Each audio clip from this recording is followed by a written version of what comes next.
Good evening. Thanks for joining us at Awaz News. I'm Kubrali and I'll be taking you through big news across Canada. A 67-year-old man is facing charges for improperly interfering with a dead body following an incident to Toronto's East End. Police say that officers were dispatched to a residence near Larchmont Avenue and Queen Street East on Monday afternoon for a well-being call. Investigators say that a deceased person was located at the scene and another individual inside the residence was arrested.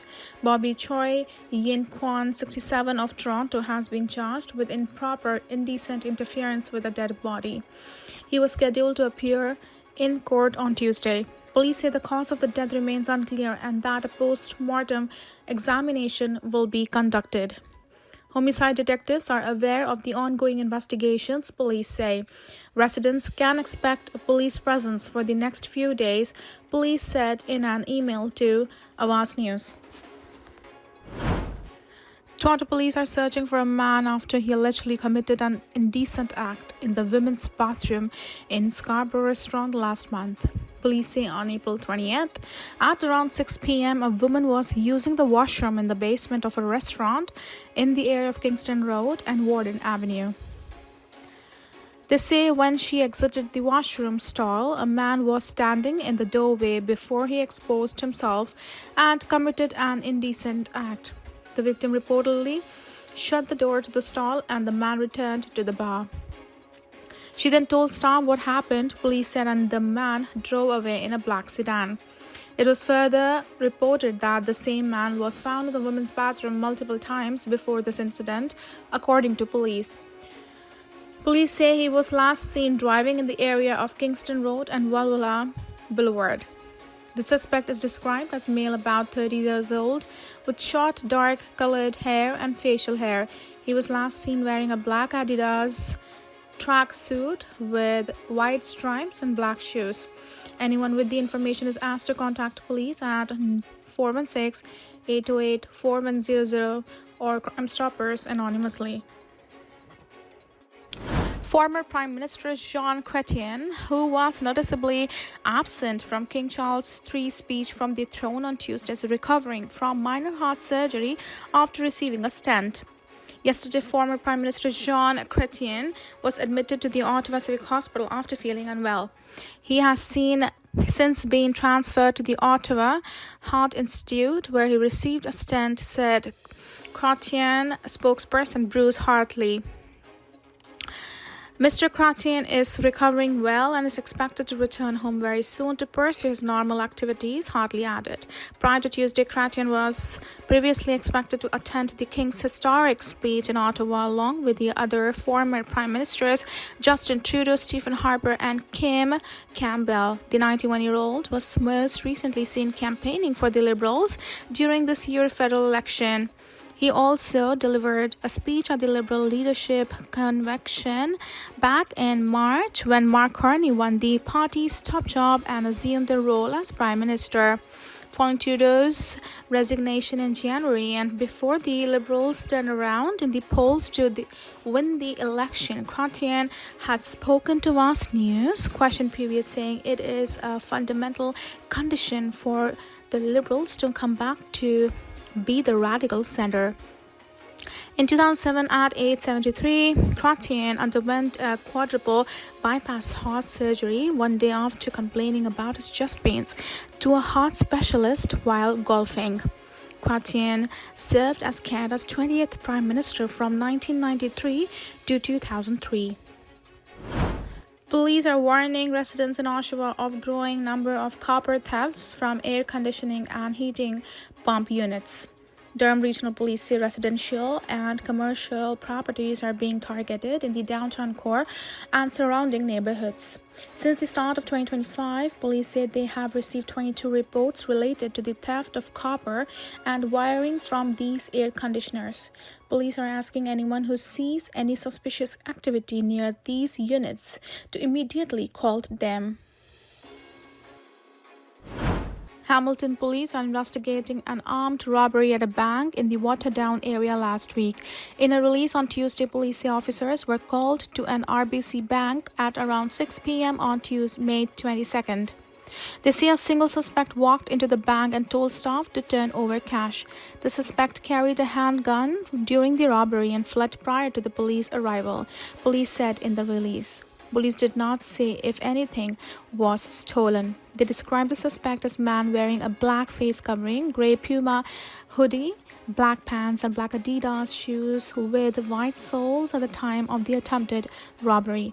He was driving a gray Mazda compact SUV, police say. Anyone with the information is asked to call Hamilton Police or contact Crime Stoppers anonymously. After back-to-back explosion, SpaceX launched its mega rocket Starship again on Tuesday evening but fell short of the main objectives when the spacecraft tumbled out of control and broke apart. CEO Elon Musk's SpaceX hoped to release a series of mock satellites following liftoff, but that got nixed because the door failed to open all the way. Then the spacecraft began spinning as it skimmed space toward an uncontrolled landing in the Indian Ocean. SpaceX later confirmed that the spacecraft experienced a rapid and scheduled disassembly or burst apart. Teams will continue to review data and work toward our next flight test, the company said in an online statement.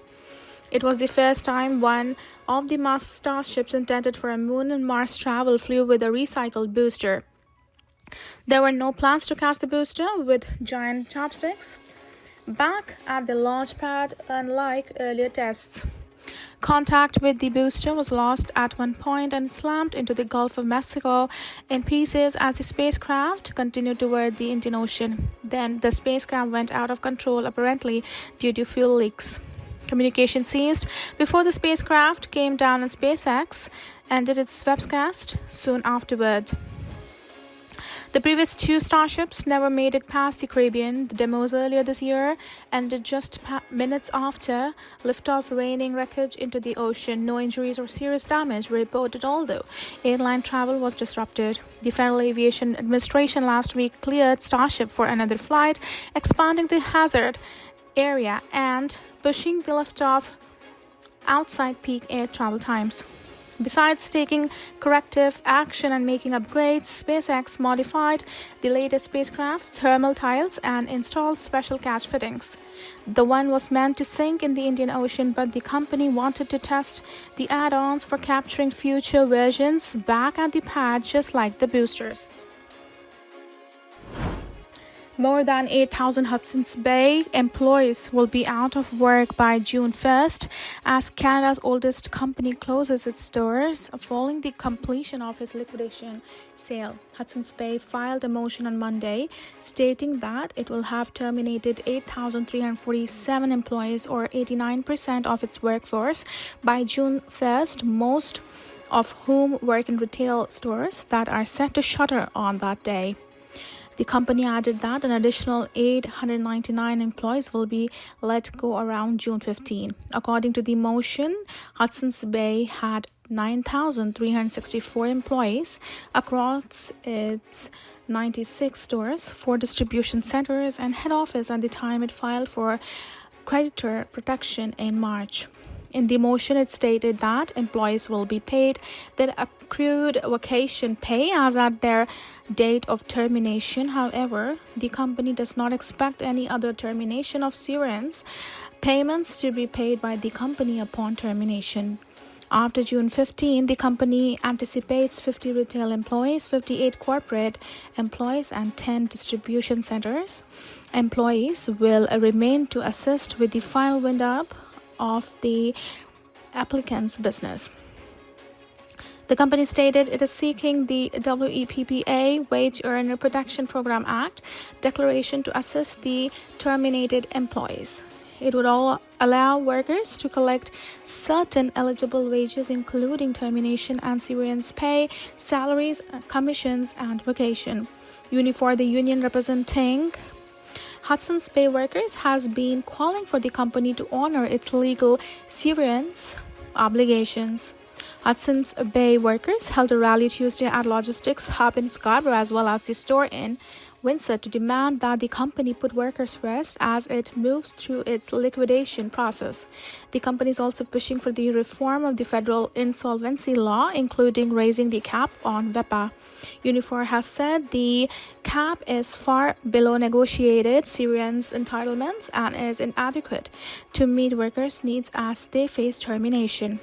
The maximum amount eligible employees can receive under the program equals 7 weeks maximum insurable earnings under the Employment Insurance Act, according to the government. Early this month, Hudson's Bay announced that it was selling its intellectual property, including the iconic multicolored stripes motif and coat of arms, to Canadian Tire for $30 million. Last week, Hudson's Bay agreed to sell 28 of its 96-store leases to British Columbia mall owner Ruby Liu. This was all from us today. I'm Kubra Ali, and I'll see you back tomorrow, same time, same channel. Have a good night.